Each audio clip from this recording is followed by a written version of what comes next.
আরে ভাই, এক গিলাস পানি খাইতে হলে 5টা 6টা সুন্নত মানতে হয়। আরে কয়টা সুন্নত? 5 6টা সুন্নত মানতে হয় এক গিলাস পানি খাইতে হইলে। কয় গিলাস পানি? এক গিলাস পানি খাইতে হইলে।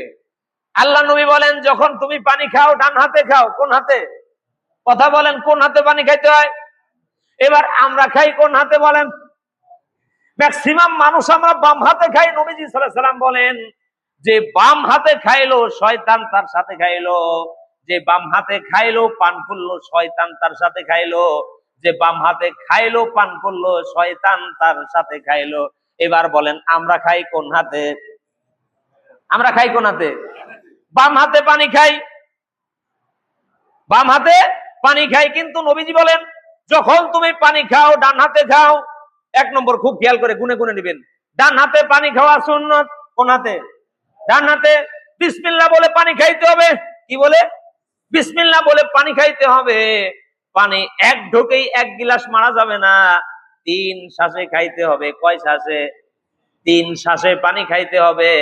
এরপরে পানি খাইতে হবে বসে খাইতে হবে। কি খাইতে হবে? বসে খাইতে হবে। আচ্ছা বলেন তো, দোকান থেকে পানির বোতল খুলেই দাঁড়ায় দাঁড়ায় চুমুক আছে না নাই? ম্যাক্সিমাম আছে না নাই? হ্যাঁ, রমজান মাসে রোজা রাখছেন, রোজা রাখা অবস্থায় আজান দিয়ে ফেলাইছে, আপনি ওভাবে দাঁড়ায় মুটকি খুলে মারিয়ে দিলেন। আছে না নাই?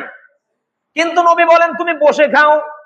দেখেন, 1 গিলাস পানি খাওয়ার মধ্যে কতগুলো সুন্নত।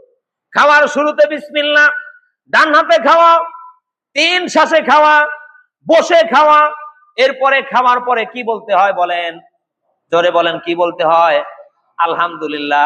আমাদের বিসমিল্লাহ উঠে গেছে, খাওয়ার পরে আলহামদুলিল্লাহ উঠে গেছে, 3 শ্বাসে উঠে গেছে। বাম হাতে পানি খাই, দাঁড়ায় দাঁড়ায় পানি খাই। আছে না নাই? তাহলে পরিবারেও ইসলাম নাই। পরিবারেও ইসলামের আদর্শ আছে, বাস্তবায়ন আছে? নাই। শান্তি আসবে কোত্থেকে?